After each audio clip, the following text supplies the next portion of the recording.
Alléluia. Nous allons encore baisser les têtes. Et nous allons prier. Je veux te rendre toute la gloire pour ta main puissante. Nous croyons que tu es avec nous. Nous croyons que tu te manifestes. Au nom de Jésus-Christ de Nazareth. Amen. Est-ce qu'on peut acclamer le Seigneur fortement? Acclame le roi des rois. Acclame le Dieu tout-puissant. Père, nous te bénissons pour ta présence et ta grâce. Au nom de Jésus-Christ de Nazareth. Amen. Laissez Christ guérir vos blessures. Alléluia. Dis à quelqu'un, laisse Christ guérir tes blessures. Alléluia. Ce matin, nous allons parler des blessures de la vie. Dis avec moi les blessures de la vie. Bien-aimé, chacun des blessures, des cicatrices, chacun de nous porte des plaies qui sont visibles, d'autres sont invisibles. Il y a des blessures qui, pendant notre parcours, dont nous avons été victimes, il y a des blessures que nous portons tout au long de notre vie. Et ces blessures ont marqué notre existence, ou ces blessures marquent encore notre existence. Alléluia. Ces blessures proviennent de plusieurs choses dont nous avons été victimes. Le rejet, la trahison, le deuil, les paroles négatives, les conflits relationnels et autres. Beaucoup d'enfants de Dieu subissent ces blessures-là et meurent en secret, pleurent dans l'anonymat et sont seuls en train de faire face à ces blessures. Alléluia. Il y a beaucoup qui ont été victimes de trahison, d'autres ont été victimes de, comment on appelle cela, de deuil, de paroles blessantes. Il y a des personnes qui ont été victimes de rejet. Il y a des personnes qui ont été victimes de manque d'amour.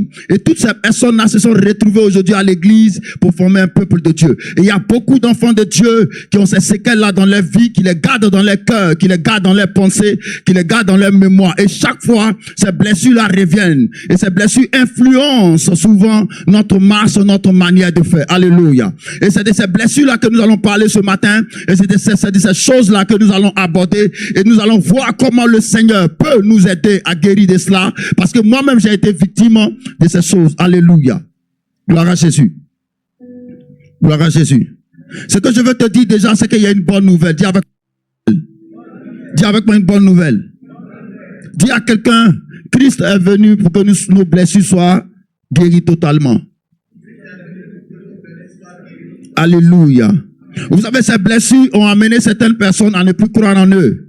Il y a des gens qui ont été tellement blessés qui ne croient plus en eux. Il y a des gens qui ont été tellement blessés qui ne croient plus en l'amour, qui ne croient plus au relationnel, même aux échanges. Alléluia. Et ces choses-là ont amené beaucoup d'enfants de Dieu à vivre sur la défensive. Les gens viennent à l'église, mais ils sont tout le temps sur la défensive. Ils ont peur que ce qu'ils ont vécu intérieurement là arrive encore pour une seconde fois. Alléluia. Ça amène même des gens à prendre des décisions d'isolement, des décisions de mise à part, des décisions de s'écarter du groupe. Il y en a même des femmes qui ne croient plus en l'amour des hommes. Il y a des hommes qui ne croient plus en l'amour des femmes parce que les cicatrices sont profondes et les blessures sont très puissantes. Alléluia. Mais il y a un homme qu'on appelle Jésus qui est capable de penser tes blessures, qui est capable de te guérir, qui est capable de te restaurer. Et si seulement tu lui ouvres ton cœur et si seulement tu mets tes blessures à ses pieds. Alléluia. Je ne sais pas de quelle trahison, qu'est-ce qui s'est passé dans ta vie. De quoi est-ce que tu souffres? Il y a certains parmi nous, c'est depuis l'enfance. Alléluia. Ils n'ont pas reçu d'amour maternel ni paternel. Et regarde quelqu'un dit-lui, de quoi es-tu victime? De quoi est-ce que tu as été victime? Alléluia. Les blessures sont de deux types. On a des blessures visibles et des blessures invisibles. Amen. Psaume 31, verset 10. Dit ceci. Aie pitié de moi, Éternel, car je suis dans la détresse. J'ai le visage et l'âme et le corps usés par le chagrin. Ma vie se consume dans la douleur et mes années dans les soupirs. Ma force est épuisée à cause de mon iniquité et mes os dépérissent. Tous mes adversaires m'ont rendu un objet d'opprobre, de grand opprobre pour mes voisins et de terreur pour mes amis. Ceux qui me voient dehors s'enfuient loin de moi. Je suis oublié des cœurs comme un mort. Dis avec moi, je suis oublié des cœurs. Non, parle fort, je suis oublié des cœurs. Dis avec moi, je suis comme un vase brisé. Regarde quelqu'un, dis-lui, je suis comme un vase brisé. J'apprends les mauvais propos de plusieurs. Dis avec moi, j'apprends les mauvais propos de plusieurs. Des gens disent des propos négatifs sur ma vie et des gens me disent sur moi. Dis à quelqu'un, les gens disent des propos négatifs sur moi, les gens mentent sur ma vie. Alléluia. L'épouvante qui règne aux alentours, quand ils se concertent ensemble contre moi, ils complotent m'ôter la vie. Mais en toi, je me confie. Ô Éternel, j'ai dit, tu es mon Dieu. Acclamez le Seigneur pour cette parole. Cette parole vient du psalmiste, le roi David, qui expliquait à Dieu les complots que les gens faisaient contre lui ôter la vie.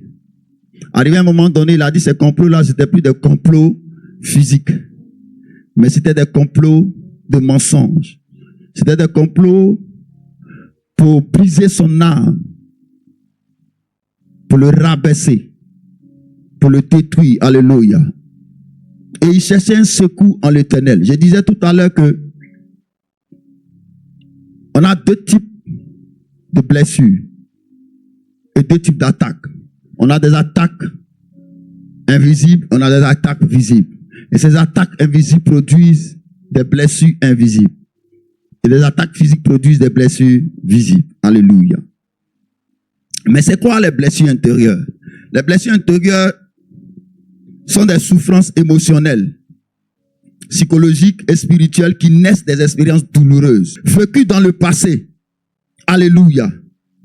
Ce sont des expériences qui touchent nos émotions et qui font naître en nous des blessures.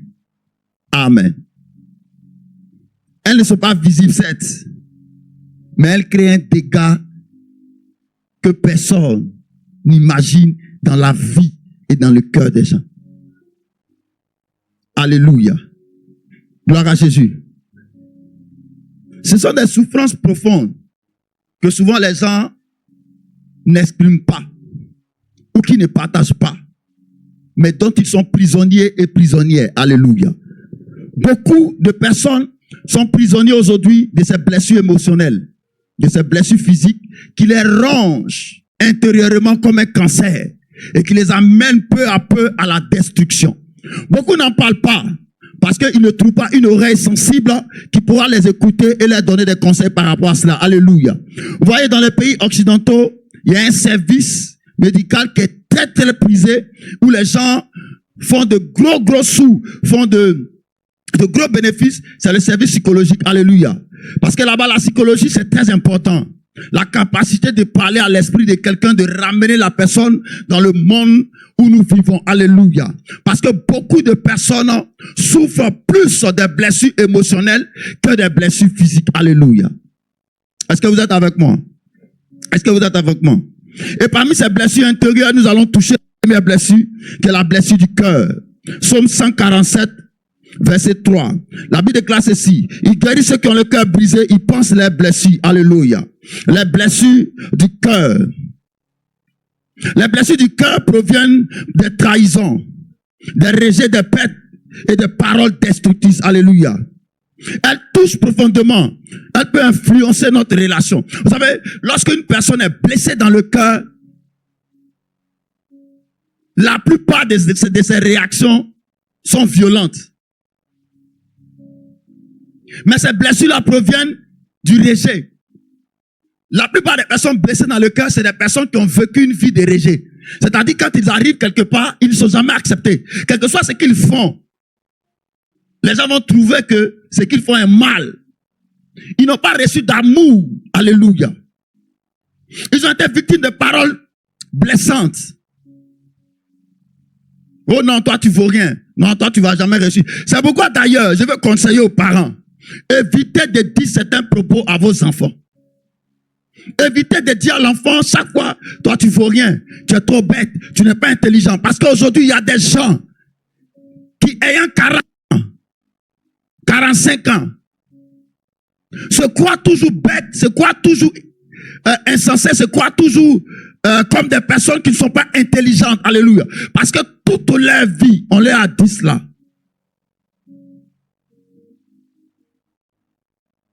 Vous savez que lorsque la personne emmagasine ces choses-là dans son cœur, il est très difficile de les enlever. Si ce n'est pas par la révélation du Saint-Esprit. Parce que la seule personne qui est capable d'entrer dans le cœur, il s'appelle Jésus.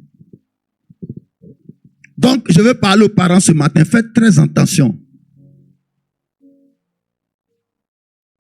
Les blessures du cœur. Alléluia. Ce sont des blessures qui sont très, très, très profondes et difficiles à discerner. C'est pourquoi il y a des gens, même en société, même en groupe, tu vas tout leur donner, tout leur accorder. Mais ils vont penser que tu ne les aimes pas. Ou tu n'as rien fait pour eux. Parce que dans leur vie, ils n'ont jamais reçu de l'amour, mais de bonnes paroles. Alléluia. Ces blessures-là créent la rancune, l'amertume. Ouais, les personnes les plus rancunières, c'est des personnes qui ont été blessées dans leur enfance. Allez-y et fouillez, vous allez voir. Il y a des personnes qui ne pardonnent jamais. Elles ont du mal à pardonner. C'est parce que dans leur enfance, on a passé le temps à les rabaisser, à les blesser. On n'a jamais eu la force de leur pardonner les erreurs qu'elles ont commises. Donc elles se sont recroquevillées sur elles-mêmes. Elles se sont enfermées dans une gélule. Et puis elles ont commencé à créer une vie. Donc, la réaction qu'elles ont, c'est la réaction qu'elles se disent que les autres ont vis-à-vis d'elles. Donc, une fois qu'une affaire passe, elle a du mal à pardonner. Elle a du mal à accepter. Alléluia. Même si tu réunis tout le monde et que tu lui demandes pardon, mais elle va te ressasser ça. Elle va te ramener ça un jour. Parce que les plaies intérieures sont tellement puissantes, sont tellement fortes, que les plaies là ne laissent aucune place au pardon. Donc ça fait que même si tu lui offres toutes les choses, tu lui donnes des qualificatifs, elle va se dire que tôt ou tard, tu vas la blesser, mais tu vas le blesser. Donc ça donne quoi de se donner dans la relation? Alléluia. Et des gens ont été victimes de ça. Amen. Et ça crée beaucoup de...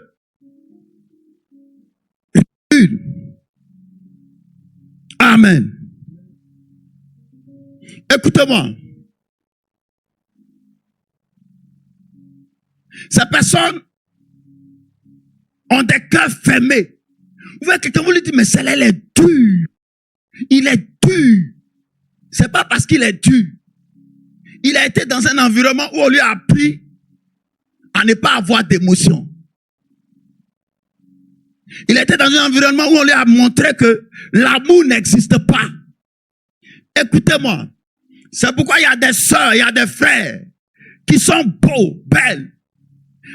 Elle est douce de l'extérieur. Mais quand tu la prends pour l'envoyer dans ton foyer, mais tu te maries à lui, tu découvres un autre visage. Tu te dis, mais est-ce deux personnes en un? Comment c'est possible que on était dans une bonne relation et puis subitement, au fait, elle-même, elle ne sait pas que elle est prisonnière et ses émotions sont dirigées, conditionnées par les choses qu'elle a vécues antérieurement. Donc du coup, toi le pauvre qui donne de l'amour, chaque jour, c'est des paroles blessantes. Parce qu'elle te voit en quelqu'un qui va venir jouer avec elle, la blesser, lui donner quelque chose et puis partir.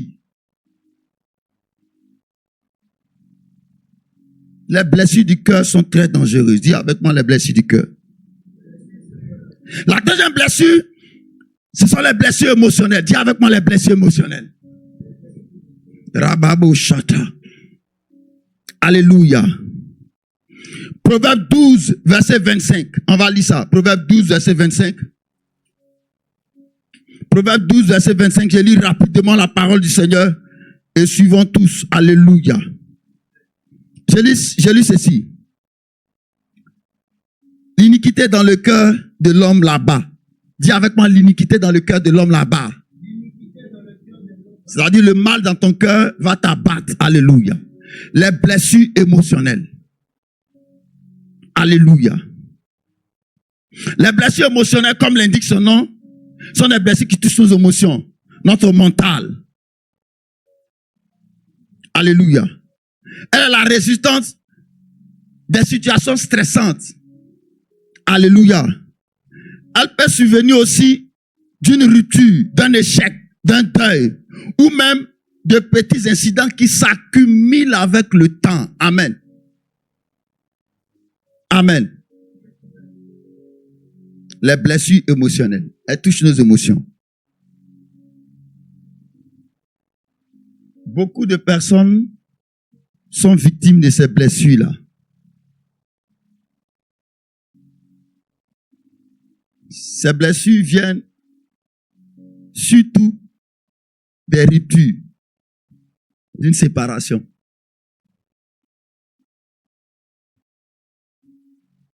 Amen. Amen. Amen. Cette séparation peut être vue comme une trahison. Mais ça vient des séparations. Tu comptais sur la personne et puis un matin, elle t'a laissé tomber. Tu avais mis tout ton espoir sur elle. Tu avais donné toute ta vie à cette personne. Et puis un matin, comme une trahison, cette personne te dit, je pense que toi et moi, ça va s'arrêter là. Et c'est un choc pour toi. Parce que tu pourrais imaginer toutes sortes de scénarios. Mais pas ce qui t'arrive là. Et ça peut être perçu dans ton esprit comme une grande trahison. Alléluia. Alléluia. Et tu te dis, mais j'ai mis toute ma confiance. C'est pourquoi d'ailleurs Esaïe dit, cessez de mettre confiance en l'homme. Parce que la plupart des blessures émotionnelles partent du fait que vous avez mis toute votre confiance dans cette personne.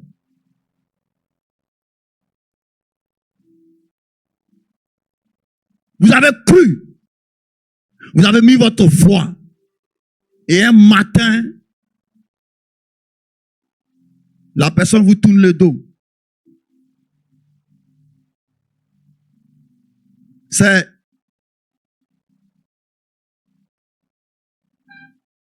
une blessure qui nous amène la plupart du temps à la dépression. La dépression, elle est très dangereuse. Alléluia. La dépression, elle est très, très, très dangereuse. Gloire à Jésus. Vous savez, les personnes dépressives, là, ce sont des personnes qui leur première issue, c'est la mort. C'est-à-dire, elles se disent, la mort est mieux que ce que je suis en train de vivre. C'est des personnes qui généralisent la plupart du temps les situations. C'est-à-dire, elle peut avoir une affaire à une personne et elle va dire que tout le groupe est concerné. C'est des personnes qui aiment s'isoler, vivre dans l'isolement, se mettre à part. Et c'est des personnes qui s'asseyent et qui ressassent chaque fois ce qu'on leur a fait. Et les personnes dépressives, c'est des personnes qui leur temps à pleurer sur toutes les situations et à regretter même d'être né.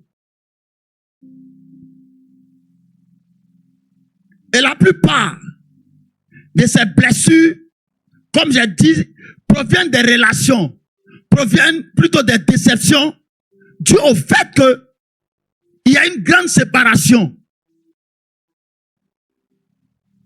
Mais ces blessures-là sont surtout,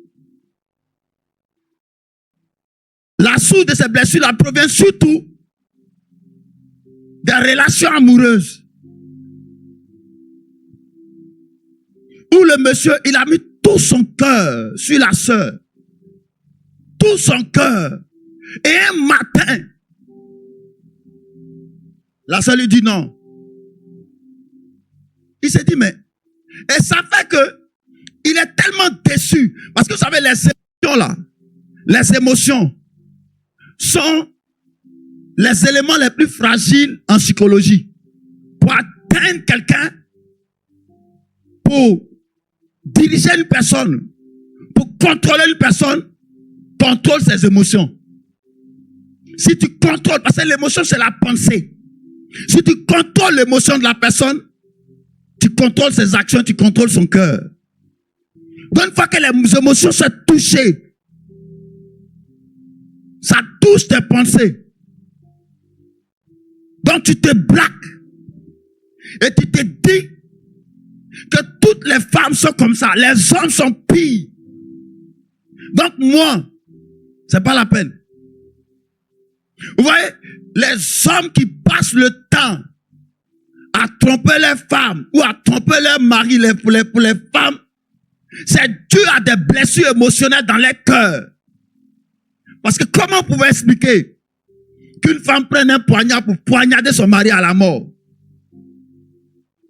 Comment on pouvait expliquer un homme peut battre sa femme jusqu'à la mort?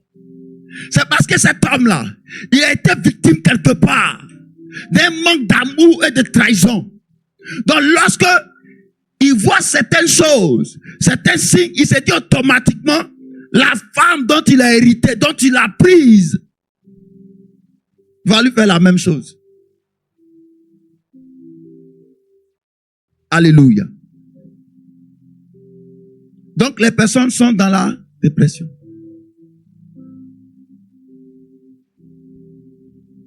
Elle voit tout. Ça veut dire, tu lui dis bonjour. Elle va te dire non, ton bonjour là. J'ai compris, hein. Mais tu devais dire ça. Pourquoi tu as dit ça comme ça? C'est que tu as quelque chose contre moi.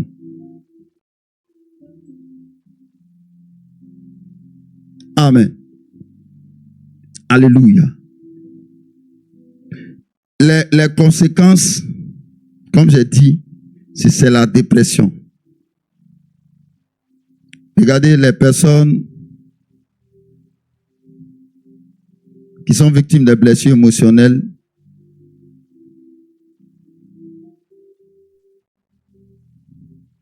Développent ce premier signe-là. Un manque de confiance en soi-même. C'est les personnes qui n'ont pas confiance en ce qu'ils font. Ils cherchent toujours l'approbation des autres. C'est-à-dire ce qu'ils font là, ils n'ont pas confiance en eux. Quand tu les vois en groupe, ils sont toujours en train de poser des questions. Toujours en train de chercher quelque chose. Ce pas des personnes qui vont se lever puis affronter ce qui est devant eux. Et ça touche tout le monde, même les hommes. Souvent on dit, mais toi tu n'es pas un homme bien. C'est des gens qui ont été tellement blessés qu'ils ont perdu ce qu'on appelle la confiance en soi.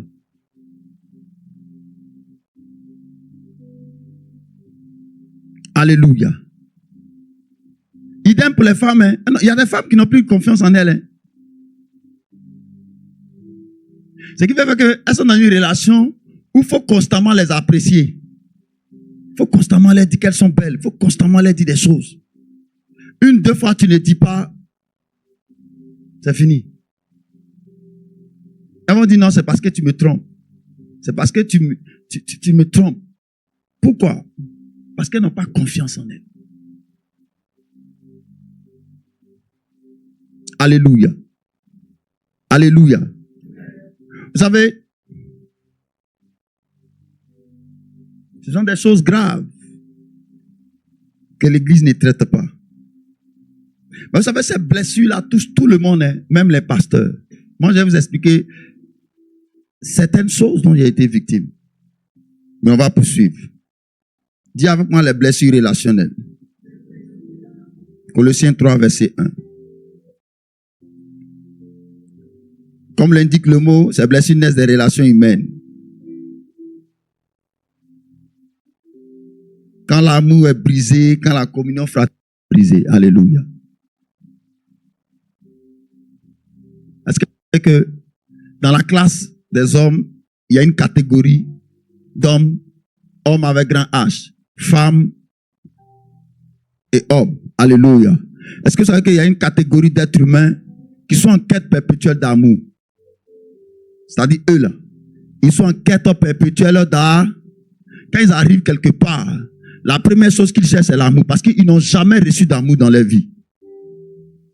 Comme j'ai dit, beaucoup ont été victimes de maltraitance. Il y en a qui n'ont pas grandi avec le père. C'est pourquoi vous les hommes qui mariez les femmes, même les femmes qui mariez les hommes, quand vous devez vous engager avec un homme, ou même les leaders, vous qui êtes leader, vous à qui Dieu appelle à un ministère, ou même être leader dans une entreprise, ou encore, je ne sais pas, dans la vie de façon courante, tous ceux qui sont appelés à être à la tête, je vous en prie, formez-vous au leadership. Même ton foyer, tu dois te marier, forme-toi au leadership. Tu dois marier une femme, un homme, forme-toi au leadership.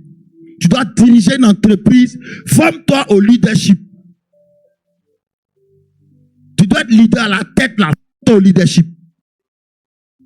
Parce qu'est-ce que vous savez que il y a des hommes, par exemple, qui n'ont pas reçu d'amour maternel, rien du tout, paternel. Donc quand ils se marient, ils voient dans leurs épouses une mère. Et ils ont des caprices, même que les enfants doivent avoir à leur place, c'est ce qu'ils ont. Ils vont même jusqu'à être jaloux de l'enfant qu'ils ont mis au monde. Parce qu'ils n'ont pas reçu d'amour. Même au service. Ils ont des caprices avec leur patron. Parce qu'ils voient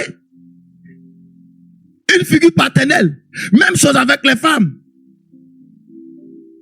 Vous savez, la plupart des caprices que les gens font, les femmes font là, c'est le résultat d'un manque d'amour dans l'enfance. Alléluia. C'est le résultat d'un manque d'amour. Parce que tu lui dis, mais pourquoi tu as trop mis ça dans la sauce? Elle va te laisser là, elle va aller s'asseoir dans la chambre, elle va commencer à pleurer. Parce que tu lui as dit, pourquoi tu as trop mis ça dans la sauce? Elle va s'asseoir. Tu entends des pleurs là-bas, tu viens, mais aïe, il y a quoi? Elle pleure. Tu dis, mais aïe. J'ai juste dit que c'est bon, calme-toi, il n'y a pas de sel dans la sauce. Elle aussi, ses yeux, elle revient. Elle sait qu'il y a trop de sauce, c'est pas doux, mais elle te demande, est-ce que c'est doux? Si garde à toi, si tu lui as dit c'est pas doux, elle commence à pleurer. Donc tu es obligé de lui dire oui, chérie, c'est doux. Maintenant, tu dois trouver l'astuce pour lui dire prochainement quand tu prépares là, fais ça. Toi-même tu as assis, tu dis, mais je suis dans quoi même?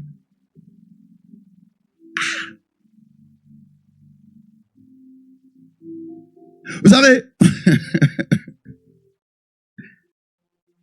même les chrétiens sont dedans. Même il y a des hommes qui sont comme ça. Alléluia.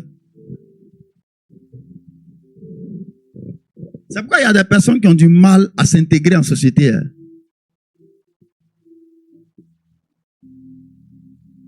Quand ils vont te dire non, moi on m'a jamais aimé, on m'aime pas. Ouais, c'est pourquoi quand tu es leader là, tu dois faire preuve de beaucoup de psychologie. Mon Dieu merci, j'ai fait la psychologie à l'université, donc tu dois connaître les gens et les hommes qui sont devant toi, les hommes et les femmes qui sont devant toi. Et tu dois savoir que lui là, si elle lui parle directement devant le peuple, il ne va plus jamais venir à l'église. Parce que dans son enfance là, quand son père devait lui parler, il le prenait, mais il la prenait toujours à part.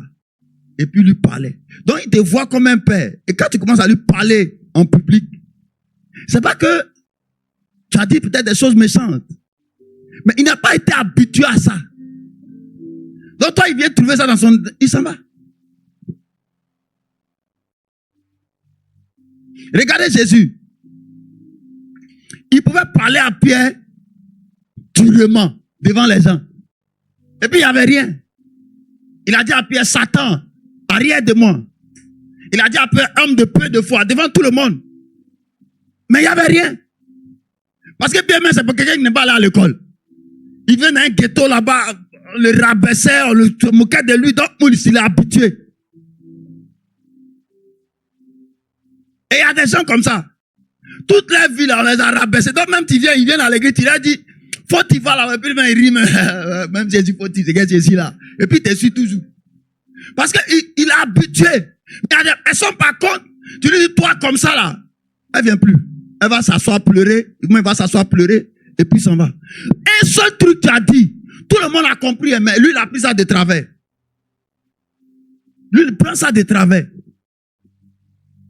C'est pourquoi, quand tu es leader, tu dois user de beaucoup de sagesse et faire preuve. C'est pourquoi les pasteurs, là, vous devez étudier. On voit des pasteurs qui insultent les gens. Mais ce que tu insultes là, c'est pas toi qui les as mis au monde. Ils ont eu une vie avant de venir dans ton église.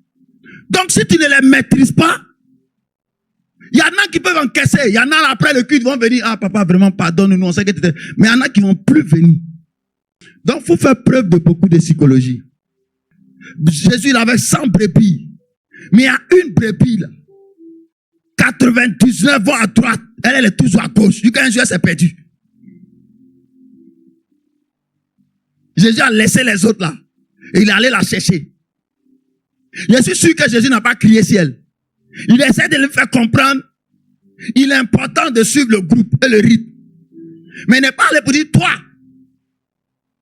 pourquoi tu es comme ça même? Regarde comment il est même. Que ça fait que... Non. Parce que le jour où il dit ça, quand il sera devant, parce que les brebis suivent le berger, Jésus sera devant, non? Le même là, il va prendre à gauche. Il va chercher un endroit où on lui dit des choses bonnes. Vous n'avez jamais remarqué ça? Il y a des gens qui quittent l'église, c'est pas parce qu'on a fait, hein. Parce qu'un jour le pasteur s'est mis à la chaise, un responsable s'est mis pour dire, vous ne venez pas à l'église, vous allez voir là, c'est ça lui là. Il dit c'est pas la peine. Il n'y a pas l'amour dans l'église, moi il m'avait.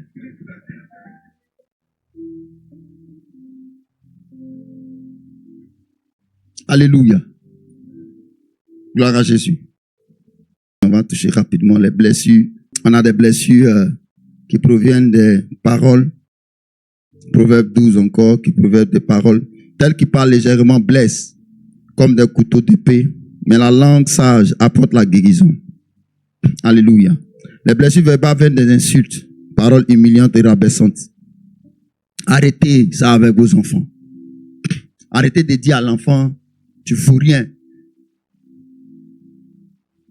Mais ton mari même, mais tes frères, tu vas jamais réussir. Moi, je vois des parents qui disent à leurs enfants, tu vas jamais réussir. Frère, même si tu es fâché, comment on ne dit jamais ça à l'enfant? Parce que des choses que tu dis là, il y a des personnes aujourd'hui, c'est parce qu'on leur a dit ces paroles-là, qui pensent qu'ils vont jamais réussir. Donc, quand ils sont dans la marche vers leur destinée, et qu'un obstacle se met devant eux, immédiatement, ils se rappellent de la parole. C'est vrai, moi, on m'a dit que je ne vais jamais réussir, puis ça c'est. Quand tu dis non, tu peux dire non, moi, je ne connais rien, je ne connais pas papier, je vais pas, ça ne va pas marcher. C'est pas la peine même que tu te forces, mais il ne faut pas gaspiller ton argent sur moi. C'est pas la peine. Parce qu'on les a conditionnés à ça. Est-ce que vous savez que les paroles là, ça conditionne? C'est pourquoi, quand les gens font les pubs là, il y a deux choses qui conditionnent. Il y a l'image, et puis il y a le son. C'est pourquoi quand on fait les pubs là, les gens nous bombardent avec l'image, et puis ils nous connectent, ils connaissent notre esprit par l'image, et ils conditionnent nos pensées par le son. Ils vont commencer à parler. Nous, par exemple, quand on était petit là, on a pensé que quand tu te rases là, Coco Taï là, Ça veut dire au Mali. Qu'est-ce que c'est ça? Souvent quand on voit quelqu'un dit, il est au Mali, hein. Au Mali, c'était une pub qui disait seulement que même au Mali, on vend cette pile-là. Le gars qui disait, au Mali, là, on vend cette pile, il touchait sa tête. Donc nous, quand on était enfant, dès qu'on sort de la pub, puis on voit quelqu'un qui s'est rasé totalement. Il y a au Mali de lui, là. Ouais, on nous avait conditionnés. Et c'est comme ça les paroles conditionnent. Vous riez.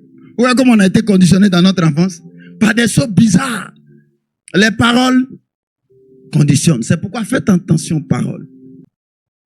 Alléluia. On a des blessures spirituelles.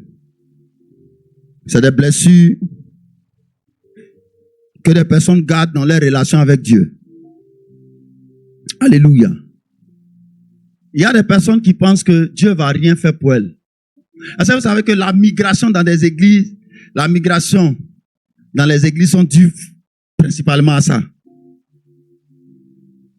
Où des personnes pensent que Dieu de cette église-là ne peut rien faire pour eux. Et ils vont ailleurs.